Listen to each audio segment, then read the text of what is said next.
तो अपर्णा यादव के बीजेपी में शामिल होने पर बीजेपी और एसपी की सियासत अपने चरम पर है। बीजेपी ने इसे अपनी नीतियों की सफलता बताया है तो एसपी ने इसे लेकर तंज कसा है। नेता मुलायम सिंह जी की बहू अपर्णा यादव आज भारतीय जनता पार्टी में शामिल हो रही हैं। मैं हृदय से स्वागत करता हूं। और कारण क्या है, उत्तर प्रदेश के बारे में आप जानते हैं। उत्तर प्रदेश सपा के शासन में पश्चिमी उत्तर प्रदेश का चुनाव चल रहा है।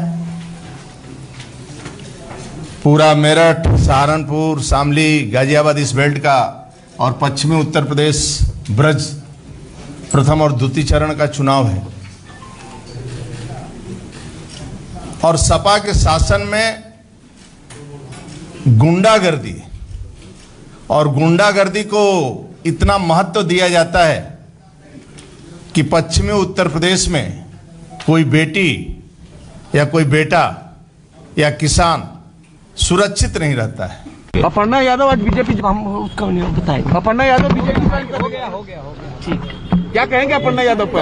अब इसे तो चला उत्तर प्रदेश की जनता का हम सम्मान करते हैं। यादव पर क्या कहेंगे? और उत्तर प्रदेश की जनता पर हमें भरोसा है। उत्तर प्रदेश में निष्पक्ष चुनाव होगा और हम निर्वाचन आयोग से भी ये निवेदन करते हैं कि उत्तर प्रदेश में निष्पक्ष चुनाव कराने की व्यवस्था करें, भाजपा सत्ता का दुरुपयोग न करे, इस पर निगरानी रखें। और ये सीधा रुख कर लेते हैं लखनऊ का। अशोक तिवारी मेरे सहयोगी जुड़ रहे हैं। अशोक, अपने परिवार के सियासी विरासत को छोड़ विरोधी दल को ज्वाइन कर लेना ये इतना आसान नहीं होगा, लेकिन इसकी पटकथा शायद पहले ही लिखी जा रही थी। क्या वजह मानी जा रही है अपर्णा के बीजेपी में आमद को लेकर?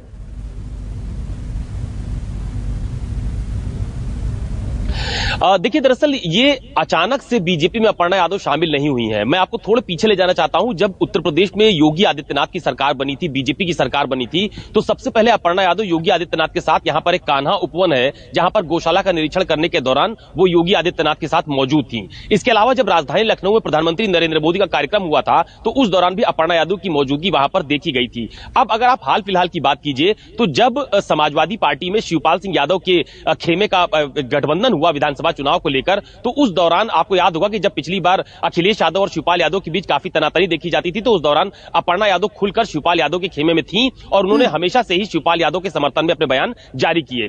जब इस बार शिवपाल यादव और अखिलेश यादव का गठबंधन हुआ तो विधानसभा चुनाव को लेकर जो टिकटों की चर्चा हुई उसमें यह कहा जा रहा था कि अपर्णा यादव भी इस बार का विधानसभा चुनाव लखनऊ की उसी कैंट विधानसभा सीट से लड़ना चाहती थी जहां से वो पिछला विधानसभा का चुनाव लड़ी थी, लेकिन उस पर अखिलेश यादव और समाजवादी पार्टी सहमत नहीं थी। तो यह माना जा रहा है कि विधानसभा चुनाव में टिकट को लेकर उन पर सहमति ना बनना। और बीते दिनों जब ये चर्चा उड़ी कि अपर्णा यादव बीजेपी में शामिल हो सकती है तो उस समय शिवपाल यादव का यह कहना कि वो चाहते हैं कि वो अखिलेश यादव के साथ चुनाव में इस बार मदद करें, वो अखिलेश यादव के साथ रहें। तो इस तरह की जब तस्वीरें सामने आने लगी तो उसके बाद बीजेपी के नेताओं के संपर्क में अपर्णा यादव गई थी। और आप देखिए कि आज जब दिल्ली में बीजेपी के नेताओं के समक्ष उनकी ज्वाइनिंग हुई है तो उस दौरान केशव प्रसाद मौर्य जो तकरीबन रोज अखिलेश यादव पर अपना कोई ना कोई तंज करता हुआ ट्वीट जारी करते हैं, उन पर तीखे हमले करते हैं, उनकी मौजूदगी में अपर्णा यादव की ज्वाइनिंग कराई गई। और अब यह कहा जा रहा है कि अपर्णा यादव लखनऊ की 2 विधानसभा की सीट ऐसी है जहां पर उनके चुनाव लड़ने की चर्चा काफी गर्म है। एक लखनऊ की कैंट सीट जहां से वो चुनाव लड़ चुकी हैं, हालांकि वहां से वो चुनाव हार गई थी, और दूसरी लखनऊ की बख्शी का तालाब विधानसभा सीट जो कि बीजेपी का गढ़ मानी जाती है, वहां से उनके चुनाव लड़ने की चर्चा है। तो अब ये जब टिकट का बंटवारा होगा, जब उम्मीदवार घोषित किए जाएंगे, तब तस्वीर साफ हो पाएगी कि बीजेपी अपर्णा यादव को चुनाव लड़वाती है या फिर कोई दूसरी जिम्मेदारी उत्तर प्रदेश के विधानसभा चुनाव में दी जाती है। लेकिन सीधे एक बड़ा मैसेज बीजेपी की तरफ से देने की कोशिश की गई है कि अखिलेश यादव चाहे बहुत बड़ा गठबंधन बना ले, उसका स्वरूप बड़ा करते रहें, तमाम सारे सहयोगियों को ले ले। बिल्कुल अशोक, आप बने रहिए हमारे साथ। तो एक बड़ा झटका अखिलेश यादव को दे दिया है बीजेपी ने। आज उनके ही परिवार की वधू अपर्णा यादव अब बीजेपी में शामिल हो गई हैं। दूसरी बड़ी खबर का रुख कर लेते हैं। आपको बता दें, विधानसभा चुनाव अखिलेश यादव लड़ सकते हैं, ऐसी खबर आ रही है। और आजमगढ़ सीट से अखिलेश चुनावी ताल ठोकेंगे। इस वक्त की बड़ी खबर आपको बता दें कि आजमगढ़ से ही सांसद हैं अखिलेश यादव, लेकिन विधानसभा चुनाव में आजमगढ़ सीट को ही उन्होंने चुना है। तो विधानसभा चुनाव लड़ सकते हैं अखिलेश यादव। इस वक्त की बड़ी खबर आपको बता दें, अखिलेश यादव ने चुनाव लड़ने का फैसला लिया है और उन्होंने आजमगढ़ सीट से ही किस्मत आजमाने का फैसला लिया है। वहीं अखिलेश यादव के चुनाव लड़ने की खबरों पर बीजेपी ने एसपी पर तंज कसा है। तो एसपी ने यूपी में इसे जीत का आगाज बताया है। सुनिए।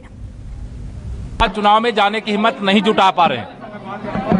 अभी एक खबर जरूर मैं देख रहा हूं आप सबके माध्यम से, वो विधानसभा चुनाव लड़ेंगे, लेकिन वो कहते थे कि हमने विकास किया है। और अगर आपने विकास किया है तो सीट को चुनने में इतना देरी क्यों लगा रहे हो, और ऐसी सीट क्यों नहीं चुन रहे हो जहां आपने विकास किया है? क्यों ऐसे सुरक्षित इलाके की ओर भाग रहे हो जहां से आपको जीत करके नहीं आना है? मैं यह मानता हूं कि श्री अखिलेश यादव जी भाजपा की लहर से भयभीत हैं और 2022 के विधानसभा चुनाव में सुरक्षित ठिकाना तलाशने में अधिसूचना जारी होने के बाद इतना समय लगा दिया। धन्यवाद। बाद में बताएंगे, बाद सर लड़ेंगे ना, इतना जब लड़ेंगे ना अभी तय करेंगे, तय करके बताएंगे।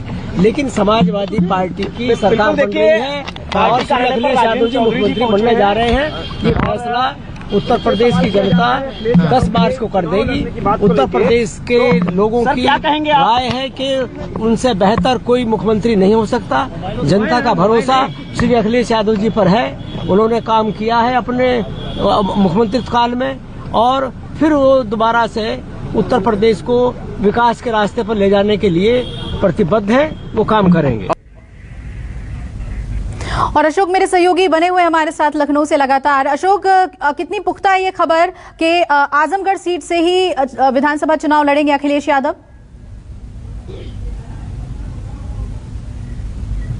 देखिए, आपको याद होगा कि जब लखनऊ में अखिलेश यादव ने कुछ दिन पहले प्रेस कॉन्फ्रेंस की थी तो उस दौरान उनसे ये सवाल पूछा गया था कि क्या वो यूपी विधानसभा का चुनाव लड़ने जा रहे हैं इस बार की नहीं। तो उन्होंने उस वक्त ये कहा था कि अगर पार्टी कोई सीट उनके लिए निर्धारित करती है, हालांकि वो खुद पार्टी के राष्ट्रीय अध्यक्ष हैं, तो वो उस सीट से विधानसभा का चुनाव लड़ सकते हैं। अभी थोड़ी देर पहले राजेंद्र चौधरी ने भी स्पष्ट किया है कि पहले तय कर लेंगे, तय करने के बाद आपको बताएंगे। लेकिन ये पुख्ता जानकारी है कि अखिलेश यादव पूर्वांचल में आजमगढ़ से विधानसभा चुनाव लड़ने की पूरी तैयारी कर रहे हैं। उनकी पार्टी के जो संगठन के लोग हैं वो लगातार वहां पर कैंप करके उनकी सीट को लेकर मंथन भी कर रहे हैं और ये माना जा रहा है कि अखिलेश यादव पूर्वांचल में आजमगढ़ से ही चुनाव लड़ेंगे। और उसके पीछे यानी चुनाव लड़ने के पीछे का एक बड़ा मकसद भी ये बताया जा रहा है कि जब एक पार्टी का राष्ट्रीय अध्यक्ष, पूर्व मुख्यमंत्री जब किसी विधानसभा सीट से चुनाव लड़ेगा तो उसका असर सिर्फ उसकी एक सीट पर नहीं बल्कि आसपास के इलाकों में भी जाएगा और पब्लिक को ज्यादा अच्छा मैसेज दे पाएंगे। आप देखिए, योगी आदित्यनाथ जो कि उत्तर प्रदेश के मुख्यमंत्री हैं, उनको बीजेपी की तरफ से गोरखपुर की शहर सीट से उम्मीदवार बनाया गया है अपने बीजेपी के एक सिटिंग एमएलए का टिकट काटकर। तो एक संदेश देने की कोशिश चाहे बीजेपी हो, चाहे समाजवादी पार्टी हो या दूसरे राजनीतिक दल हो,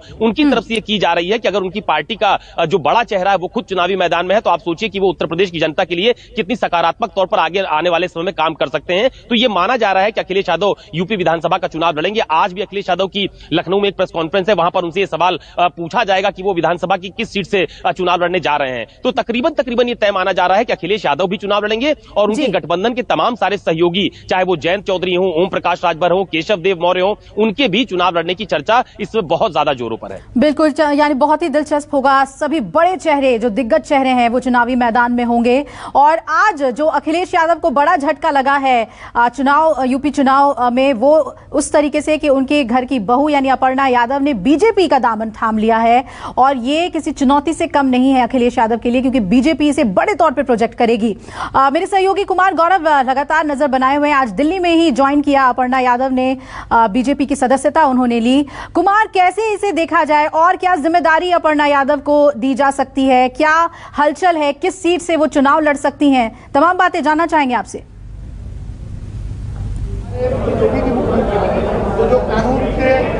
देखिए, जाहिर तौर पे अपर्णा यादव का बीजेपी में शामिल होना एक आप कह सकते हैं कि परसेप्शन के हिसाब से जमीन पे जो भी हो, इसकी ये बहुत ज़्यादा कुछ कहा नहीं जा सकता, क्योंकि राजनीति में बहुत सफल कैरियर अभी तक उनका रहा नहीं है। 2017 में वो पहली बार लखनऊ कैंट विधानसभा सीट से समाजवादी पार्टी से चुनाव लड़ी थी, लेकिन वो चुनाव हार गई थी। बार बार वो लगातार मुख्यमंत्री योगी और प्रधानमंत्री मोदी की तारीफ करती रही हैं कई सारी योजनाओं को लेकर, इसलिए बहुत ज़्यादा समाजवादी विचारों से उनका जुड़ाव पहले से भी नहीं रहा है। लेकिन हाँ, परसेप्शन के लिहाज से एक बहुत बड़ा कैच है, इसमें कोई दो राय नहीं है। अभी जब अपर्णा यादव ने बीजेपी ज्वाइन किया तो उन्होंने कहा कि मोदी और योगी से हमेशा प्रभावित रही हूँ और राष्ट्र सबसे बड़ा धर्म है, इसलिए मैं बीजेपी में आई हूँ। ये बिल्कुल बीजेपी की ही लाइन है जो उन्होंने बोला है, क्योंकि समाजवादी पार्टी की विचारधारा अलग है। ऐसे में एक परसेप्शन के लिहाज से एक अच्छा खासा कैच आप बीजेपी के लिए कह सकते हैं। मुलायम परिवार पे आरोप लगाने के लिए या अखिलेश का जो इलेक्शन प्रोस्पेक्ट है उसको बिगाड़ने के लिए बीजेपी अपर्णा का इस्तेमाल पूरे उत्तर प्रदेश चुनाव में करेगी, इसमें कोई दो राय नहीं है। कहां से वो चुनाव लड़ेंगी इस पे संशय है, क्योंकि कुछ सीटें बताई जा रही हैं कि हो सकता है कि वो उत्तर प्रदेश में चुनाव लड़े, लेकिन बहुत स्थिति साफ नहीं है। ये भी हो सकता है कि ऑर्गेनाइजेशन में कोई यानी कि ऑर्गेनाइजेशन बीजेपी ऑर्गेनाइजेशन में उनको कोई रोल दिया जाए और चुनाव के बाद उन्हें एमएलसी बना दिया जाए। ये भी हो सकता है महिला मोर्चा जैसे कुछ पद उनको दे दिए जाएं। लेकिन अभी इसमें बहुत ज़्यादा क्लैरिटी नहीं है कि वो चुनाव लड़ेंगी या नहीं लड़ेंगी, क्योंकि लखनऊ कैंट उनकी सीट है। वहाँ से रीता बहुगुणा जोशी पहले से ही अपने बेटे के लिए फील्डिंग कर रही हैं। वो ये भी कह रहे हैं कि 24 में वो लोकसभा चुनाव नहीं लड़ेंगे, लेकिन उनके बेटे को वो सीट दे दिया जाए। तो ये कुल मिलाकर जहां तक अपर्णा का रोल क्या होगा इस पे संशय की स्थिति है, इसमें कोई दो राय नहीं है। वो चुनाव लड़ेंगी या फिर एमएलसी बनाया जाएगा, जो सूत्र है वो बता रहे हैं कि हो सकता है वो चुनाव ना लड़े और फिर आगे चलकर वो उनको पार्टी एमएलसी बना दे और ऑर्गेनाइजेशन में कोई रोल दे दे। लेकिन हाँ, ये तय है कि परसेप्शन बनाने के लिए में बीजेपी सफल हो रही है और पूरे उत्तर प्रदेश चुनाव में अपर्णा यादव का इस्तेमाल अखिलेश यादव और समाजवादी पार्टी के खिलाफ चुनाव में वो करेंगे। मेरे साथ दया शंकर जी हैं। सर ये बताइए, आप अपर्णा जी के साथ आए हैं, वहाँ से आपने ज्वाइन कराया, क्या लगता है कितना फायदा कुछ होगा बीजेपी को? देखिए, अपर्णा जी वैचारिक रूप से पहले से भारतीय जनता पार्टी के नीतियों को प्रशंसा करती थी, मोदी जी के कार्यों को प्रशंसा करती थी। तो उजारी का नहीं, बोलिए। तो उनके आने से पार्टी को लाभ होगा, बीजेपी मजबूत होगी। चुनाव लड़ेंगी वो? पार्टी चुनाव लड़ाएगी तो चुनाव लड़ेंगी। शुक्रिया। ये दया शंकर जी थे जो उनके साथ आए हैं अपर्णा जी के साथ। बीजेपी के नेता हैं, इनकी पत्नी उत्तर प्रदेश में मंत्री भी हैं स्वाति। तो जाहिर सी बात है कि एक तैयारी जरूर है बीजेपी की तरफ से, जो भी ओपन अभी रखा गया है कि वो चुनाव अगर पार्टी चुनाव लड़ाएगी तो वो चुनाव लड़ेंगे। लेकिन जो सूत्र बता रहे हैं कि उत्तर प्रदेश में उनका इस्तेमाल पूरा होगा, पूरे चुनाव प्रचार में उनका इस्तेमाल किया जाएगा, लेकिन चुनाव लड़ेंगे कि तो तस्वीरें आपको लगातार दिखाते रहेंगे और अपडेट भी बताते रहेंगे। उत्तर प्रदेश की सियासत में क्या हो रहा है, चुनाव को लेकर जो सरगर्मियां हैं वो लगातार अपडेट आप तक पहुंचती रहेगी। नमस्कार, मैं हूं मानक गुप्ता। अगर आपको हमारा ये वीडियो पसंद आया हो तो इसे लाइक और शेयर जरूर करें और हाँ, हमें सब्सक्राइब और फॉलो करना ना भूलें ताकि आप देश और दुनिया की कोई खबर मिस ना करें। तो जुड़े रहिए हमारे साथ और देखते रहिए News 24।